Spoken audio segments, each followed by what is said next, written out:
Welcome to the Deep Dive. Today, we're plunging into a topic for anyone navigating that wild, wonderful world of new parenthood. Definitely a wild ride. Right. A phase brimming with both immense joy and, well, those unexpected challenges. Delightfully unexpected sometimes. Our source material for this deep dive is The Secret Art of Being a Parent. Tips, tricks, and lifesavers you don't have to learn the hard way. Catchy title. It is. And our mission, it's really to extract those surprising, practical nuggets, the things that cut through all the noise. Yeah, there's so much noise out there. Exactly. To give you a genuine shortcut to feeling well-informed and confident, maybe with a healthy dose of humor, too. And this source, it's such a breath of fresh air. It offers a really refreshingly honest perspective on surviving and, well, thriving in those early days. It starts with this really foundational, almost mantra-like message. You're going to do great, seriously. You've got this. I love that. Right off the bat, it's so encouraging, almost like giving permission, isn't it? Totally. Permission to just be. Yeah. And that leads us right into a core idea. The book absolutely hammers home the necessity of prioritizing your own well-being. Yes. Which seems so obvious. But it's often the first thing that goes out the window for new parents. It's astonishingly simple, yet profoundly difficult for many. The first and most crucial tip for being home with an infant is just, when they nap, you nap. Easier said than done sometimes. Oh, for sure. But the source doesn't just suggest it. It explicitly tells you, forget the dishes, forget the thank you notes, forget whatever else you think you ought to be doing. Right. If you are tired, lie down the minute that baby conks out. It's really about remembering that fundamental truth. Take care of yourself first so you can take care of others next. You can't pour from an empty cup, as they say. It's vital. And for those moments when, napping just isn't cutting it, or you need that immediate jolt of energy, the book has a very direct one-word solution. Yes, caffeine. Pure and simple. Pure and simple.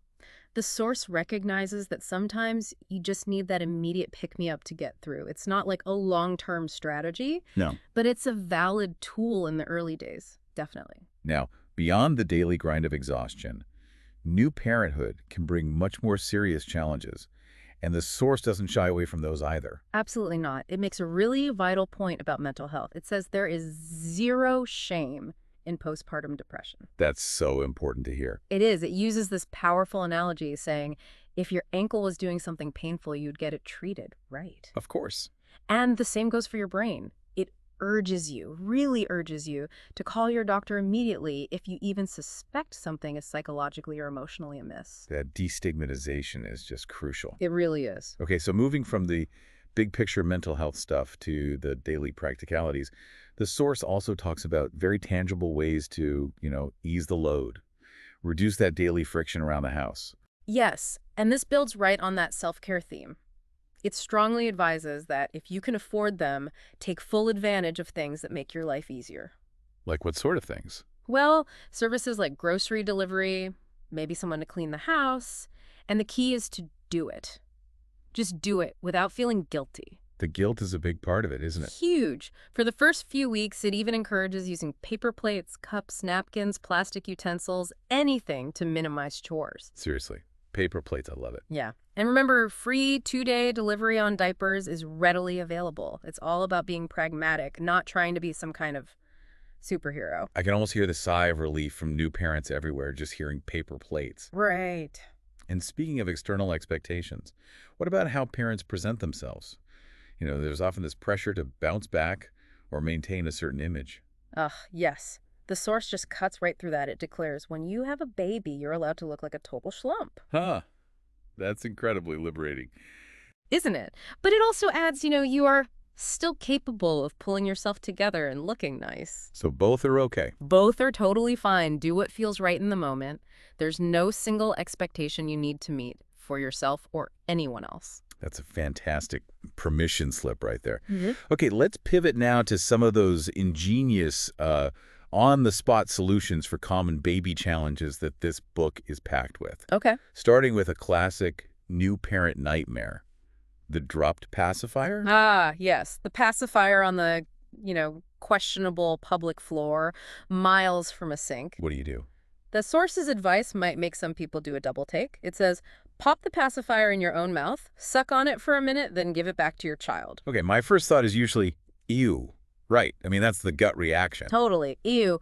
But the source actually has a very logical, almost scientific explanation for It this. is it. Okay. Yeah, it addresses that initial ew.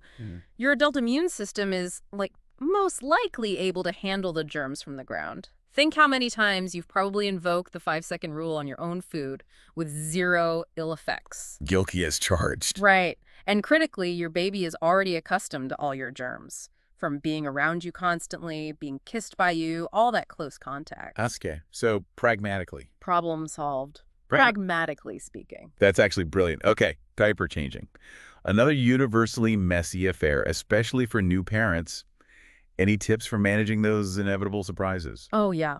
It's actively messy, as the source puts it, for both boys and girls. You know it's coming sometime. Or you don't. Or you definitely don't. The simple lifesaver here is to always keep a diaper cloth draped over your shoulder. Just a cloth. It sounds almost too basic, doesn't it? But it's for those unexpected projectile moments that will inevitably occur. It's that one simple item that will save your shirt or maybe even your face when you least expect it. Good tip. Always be prepared. And what about all the baby gear?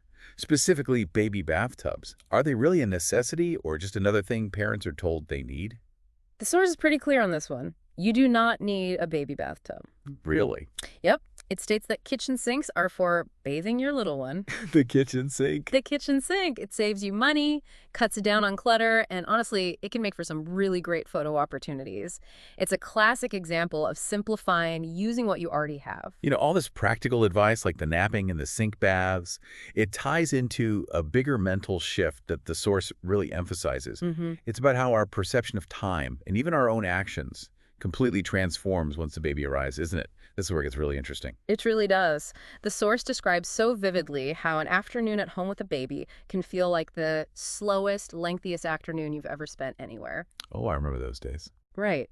With worrying things seeming to just go on and on forever. And yet, paradoxically, that first year will also have a blink and you'll miss it quality. So true. And suddenly you're throwing a first birthday party before you know it. It's such a strange duality of time. That speaks directly to that common parental tendency, maybe obsession, to overanalyze every little thing a baby does or doesn't do. I think every parent has been there scrutinizing every burp, every little sleep twitch. Exactly. When you're just racking your brain trying to figure out what caused your baby to, say, not sleep well or spit up more, thinking, maybe it was because I fed them that apricot. Oh, yeah, the apricot theory. The powerful and honestly kind of liberating answer the source gives is, no, it wasn't the apricot. Okay. It declares, there is no magic wand. Cause and effect with babies, it's just not that direct or literal. That sounds both alarming and soothing at the same time. It is. It's alarming because, well, there is no easy fix to your problem, but it's also incredibly soothing because it's not your fault. Right, it's not your fault. They just do what they do. It's a profound relief, potentially, to step back from that constant self-blame. That is such a freeing idea. Yeah. But I imagine for many new parents, it's a really hard concept to actually internalize. You know, this idea that cause and effect isn't so linear with babies. What do you think the biggest hurdle is there? I think the biggest hurdle is probably our innate desire to control things, to feel competent, especially in something as high stakes as caring for this tiny human. You want the answer. You want a formula, a checklist, right? But babies just don't operate that way. The source urges us to release that need for absolute control and just embrace the inherent unpredictability. Okay. It reminds you that you're doing your best, and really, that's enough. And actually, on a related note, the book has a very strong message about comparison. Ah, the comparison trap. Which totally feeds into that same anxiety. Yes, it's so real, especially now with social media making it so easy to see everyone else's seemingly perfect baby milestones. Absolutely. The source states it really firmly. There's no one right way to be a baby. There's genuinely no point comparing your baby's height, weight, sleep habits, temperament, whatever, to others. It's a crucial reminder. Every baby is different. Your baby is just on their own unique timeline. And what about that pervasive issue of parental guilt? It feels like it's just woven into the fabric of modern parenting sometimes. It truly is, isn't it? Studies cited in the source actually show that the current generation of parents spends more time with their children and specifically more time actively parenting than any previous generation. More time, really? Yeah, and yet here's the irony. We also feel guiltier about not spending enough time with our kids than any previous generation has ever felt. Wow, that's a striking paradox. It really speaks to the impossible standards we often set for ourselves, you know? So what does all this mean for how we perceive and interact with other parents then? If we're all feeling this pressure and guilt. Well, the source repeatedly stresses a kind of golden rule. Don't judge other parents. Simple but hard. Very. It explicitly states that unless you encounter actual child abuse, this rule is pretty much moot. It's about recognizing that everyone's just doing their best in their own unique circumstances. Right. And you don't have to live up to anyone else's expectations just as they don't have to live up to yours. That applies not just to parenting styles, I guess, but even to something as seemingly simple as dressing your baby. Who gets to decide that? You do. The book says dress your baby however you want. Whatever you want. Yep. Whether it's footy pajamas all the time or fancy outfits every day. Whether you conform or don't conform to conventional gender norms, bundled up or just in a diaper. It's your call. It's your decision and no one else gets to say squat about it. And as a little pro tip, babies don't actually need shoes for quite a while. Oh, yeah. Another simple way to save money and hassle. Good to know. Mm-hmm. Okay, because parenting isn't this perfect Instagram-filtered experience. There will inevitably be moments when things go wrong. Oh, yeah. Maybe a minor disaster or something that feels totally catastrophic in the moment. The source is really unflinching here. It says, one day something will go wrong. It's almost a guarantee. Like what? They'll roll off the changing table, maybe you'll accidentally cut their tiny finger-trimming nails, or you'll get all the way across town before realizing you forgot the diapers. Oh, the diaper realization. Been there. Right. The critical advice, which is so hard to internalize sometimes, is don't beat yourself up. Mm-hmm. The book reminds us, look, everyone's parents messed up at some point. We all turned out okay, right? Mostly. Mostly okay. Your kid will too. It offers this concise, powerful truth. Broken arm, traumatized for life. It's quite a statement. It's about the resilience of kids, really, and the power of your love to help them bounce back from the bumps and bruises. That's a crucial reassurance. And it connects nicely to the ultimate comforting truth for parents facing pretty much any challenge, big or small. It does. The classic phrase, this too shall pass, is presented as just a foundational truth of parenting. It feels true for so many things. So many challenging stages, like one-year-old's intense attachment to one parent, two-year-olds constantly asking why, three-year-old tantrums, six-year-olds' sassy attitudes. They're usually just phases. Usually. Though the source does humorously point out some things are not a phase, like potty humor. Oh, no. How long does that last? Apparently it lasts a good decade or more. So some things do stick around. Good to know. Okay, let's unpack situations that involve other people and that often daunting task of actually leaving the house with a baby. The outside world. Yeah. Decisions around things like sleep training or breastfeeding can feel incredibly personal, yet everyone, and I mean everyone, seems to have an opinion. Oh, they absolutely do. The core advice here is straightforward. Do what is best for you and your family, period. Trust your gut. Exactly. The source states very firmly, don't let anyone give you guff about it. It's nobody's business but your own. It's really about empowering you to trust your own instincts and choices for your unique family situation. And on the topic of navigating the outside world, the source tackles a common question for new mothers. What about breastfeeding in public? How does it advise navigating that potentially tricky space? It's very direct. You are 100% entitled to breastfeed in public. No ambiguity there. None. The source notes this isn't just like a nice sentiment. It's often legally protected.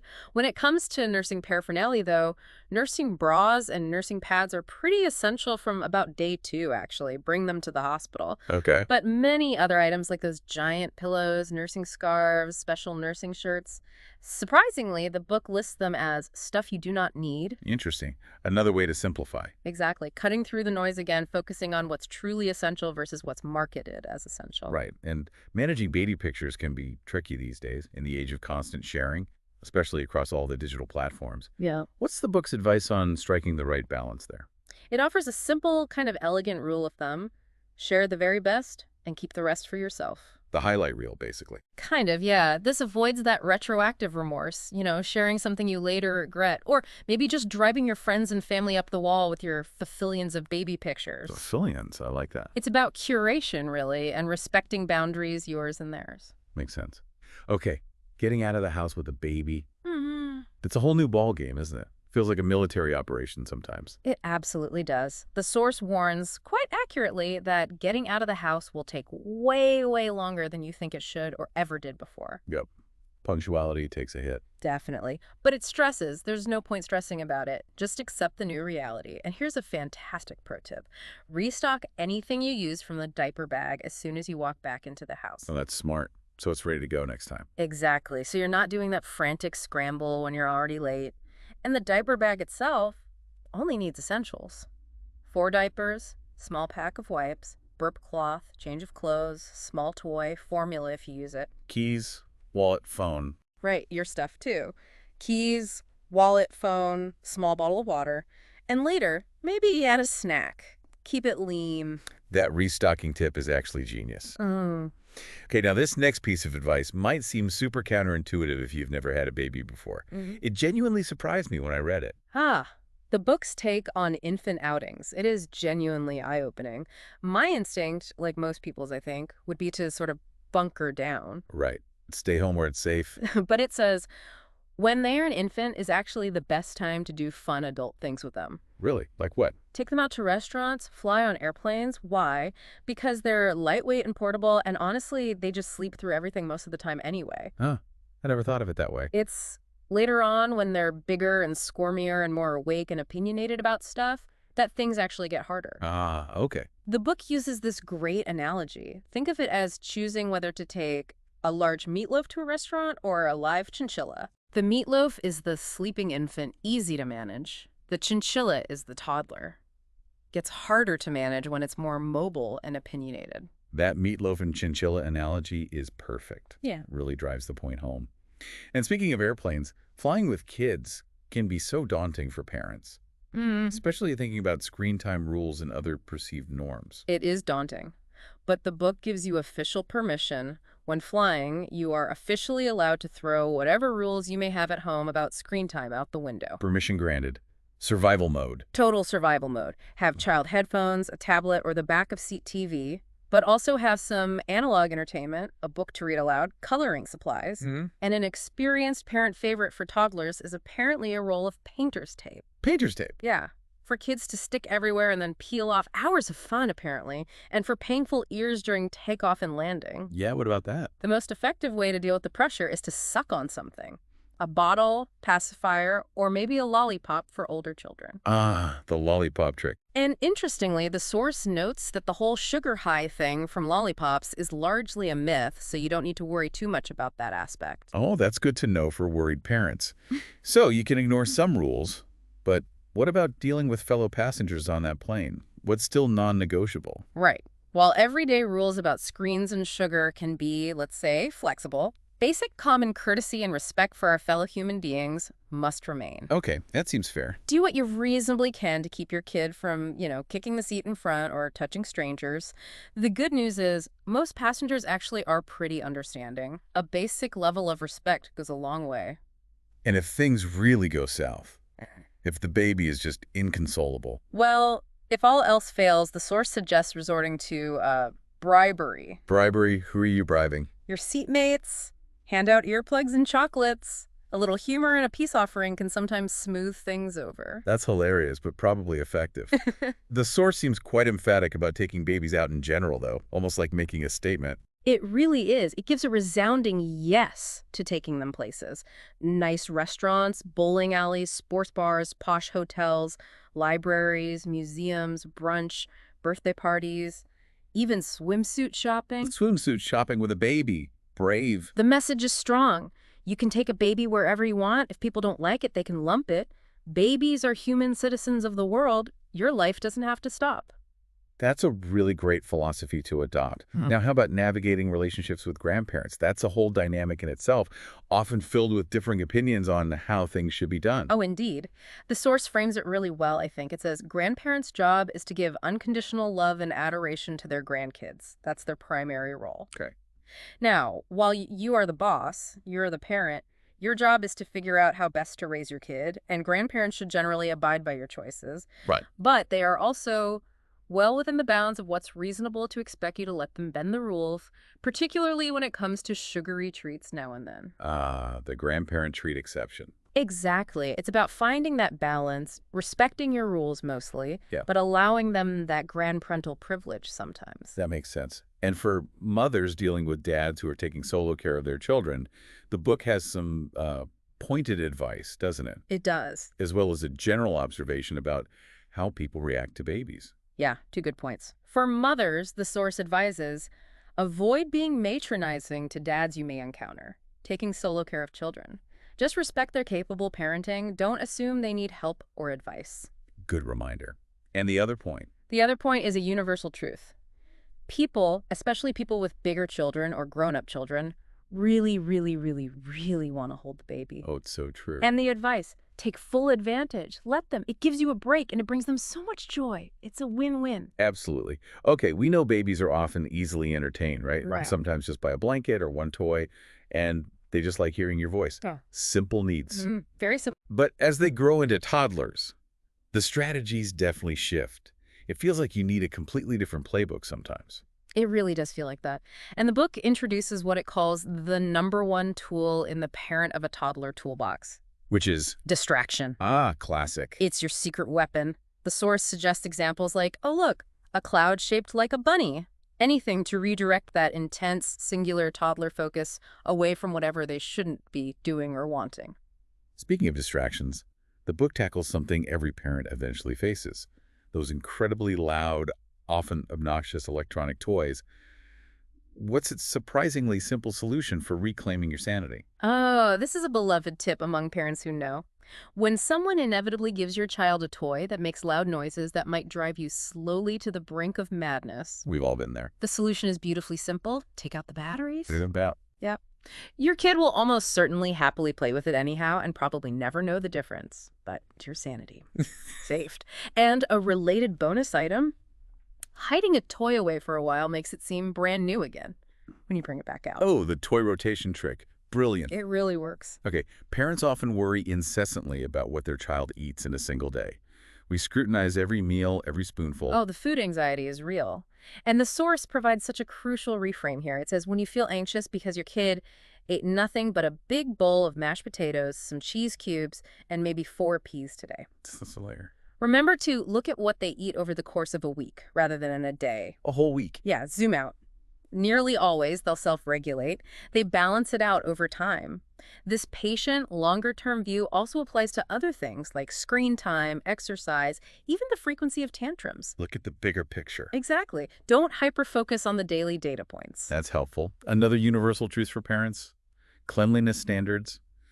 My house certainly looks different than it used to. Oh, absolutely. Odds are very good. Your standards of cleanliness will go down once you have kids. It's almost a guarantee. Sadly true.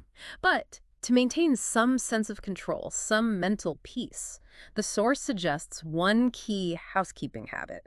Tidy. Tidy, not necessarily clean. Exactly. Not deep clean, just tidy.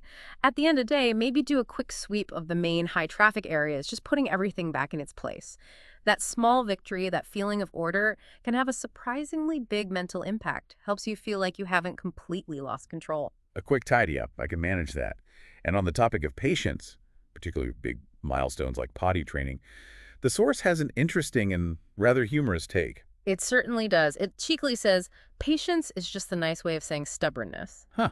Stubbornness. Yeah, like spending a whole weekend trapped in the house to get a child potty trained might look like patience to an outsider, but it probably feels more like sheer stubborn willpower to the parent doing it. That rings true. The point is, you got the job done.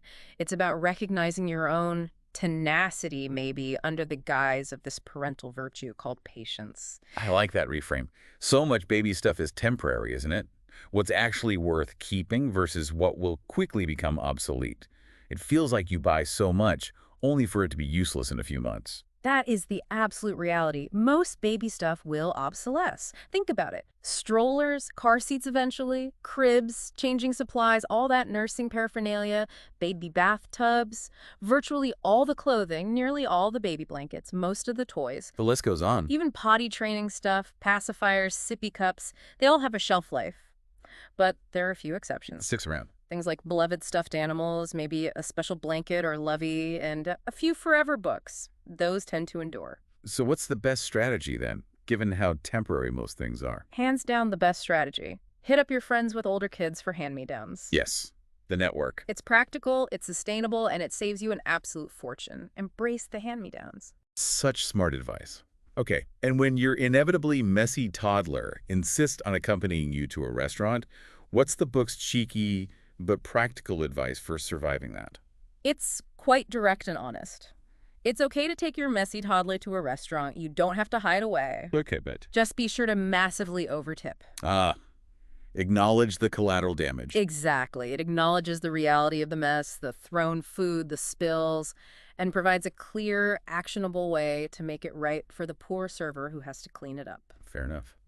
When you want to reward your child for good behavior, maybe doing their chores or being particularly kind, what's the most impactful approach, according to the source? This is a lovely one. It suggests that when you want to reward your child, try to make time with you the reward. Time, not things. Primarily, yeah. Incentivize them with the prospect of their favorite outing or activity with you. If an object or a treat is the reward, then make the act of going and getting it together part of the fun. Oh, I like that. It becomes positive reinforcement plus parent-kid bonding time. Win-win. It really elevates the interaction over just the material object. And speaking of bonding and positive interactions, this next tip feels like such a fundamental building block for a happy family life. It really is. The source advises, learn how to tell a joke and have a battery of kid-friendly jokes at the ready. Become a comedian. Basically. Being able to genuinely crack your kid up is just a wonderful, simple way to cheer them up, distract them from a potential tantrum, change a bad mood, bond, promote their confidence, and frankly, make each other look witty. Laughter is powerful. Laughter is such a powerful connector in a family. So after all these incredibly practical tips, these mindset shifts, these philosophical insights, what's the ultimate overarching takeaway? What's the unifying principle here? The source states it so clearly, and it's truly profound, I think. The hashtag one thing a child needs by landslide is love. The rest is frosting. Wow, that really distills everything down, doesn't it? It absolutely does. It strips away all the complicated advice, all the societal pressures, and brings it back to the most essential core. Love. That truly puts everything into perspective. And it seems like it extends to how parents perceive their own experience, too, their own happiness during these often intense years. Precisely. The source offers this powerful kind of retrospective thought. Sometimes you are really happy, but you just don't know it yet. You only see it later. Only later, looking back, maybe from a distance, will you see how happy you truly were in those moments. And it's okay, the book assures us, don't beat yourself up for not being able to relish every single moment in the moment. That's nearly impossible. That pressure to cherish every second can be immense. Exactly. And the book says that's what the warm, fuzzy glow of memory is for. It's such a compassionate message. It acknowledges the difficulty of being right in the thick of it. And this message of individuality, of acceptance, it applies not just to the parents themselves, how they cope and feel, but also to the children, right? It's about celebrating their unique paths, too. Yes, absolutely. The book states beautifully, there are 10 million ways to be a girl, and there are 10 million ways to be a boy. I love that phrasing. And it stresses, this applies equally to both children and parents. Don't let anyone tell you or your kid any different. It's a final, really powerful affirmation of just embracing authenticity and individuality in the whole parenting journey. Ultimately, it really seems like so many of these deep dive insights boil down to being adaptable, being self-compassionate, and just recognizing the unique, often messy but beautiful journey of your own specific family. That sums it up perfectly. Wow, this deep dive into the secret art of being a parent has been incredibly insightful, really practical, and honestly quite liberating, I think. It really has. We've gone from the genius of strategic naps and practical pacifier hygiene. The mouth cleaning trick. Yes, to managing noisy toys and understanding the grand philosophy of parental guilt. It really does distill so much of the overwhelm that new parents feel into clear, actionable, and often quite humorous advice. And that recurring theme is just so important. Self-compassion and understanding that perfect isn't the goal. Knowing that you are doing just fine. That feels like the most important lesson you can possibly internalize. Absolutely. So, thinking about everything we've discussed, what stands out to you from this deep dive? As you reflect on all these candid insights into the chaotic, beautiful journey of parenting, consider this. What single piece of conventional parenting wisdom will you maybe choose to completely ignore, knowing deep down it's just not what's best for your unique family?